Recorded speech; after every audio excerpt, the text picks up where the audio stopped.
ইমানের মালা মোরা গলায় নিয়েছি, খতমে নবুয়ত স্বীকার করেছি। জোরে বলেন আল্লাহু আকবার। একটু বলেন না, ইমানের মালা মোরা গলায় নিয়েছি, খতমে নবুয়ত স্বীকার করেছি। ইমানের মালা মোরা গলায় নিয়েছি, খতমে নবুয়ত স্বীকার করেছি। আসবে যত বাধা বিঘ্ন মাওলা মোরা মেনে নিয়েছি। হায়রে ইমানের মালা মোরা গলায় নিয়েছি, খতমে নবুয়ত স্বীকার করেছি। জোরে বলেন আল্লাহু আকবার।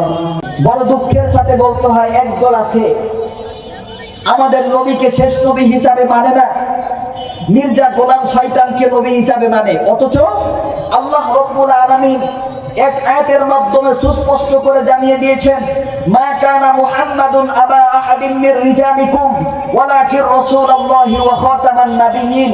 এই আয়াত সাক্ষ্য দেয় নবুয়তের সিলসিলার মধ্যে মোহর মারা হয়েছে। আমার বন্ধুগণ, অন্য আরেক হাদিসের ভিতরে বিশ্বনবী জনাবে মুহাম্মদুর রাসূলুল্লাহ সাল্লাল্লাহু আলাইহি ওয়াসাল্লাম বলছেন, আনা খাতামুন নাবিয়্যিন লা নাবিয়্যা বাদি।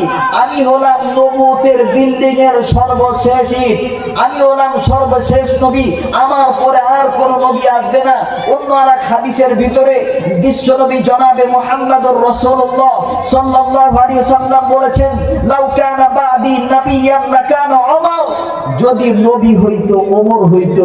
আর আমরা সবাই জানি ওমর কোন নবী নন, একজন বিশিষ্ট সাহাবী, খোলাফায়ে রাশিদিনের মধ্যে অন্যতম একজন সাহাবী।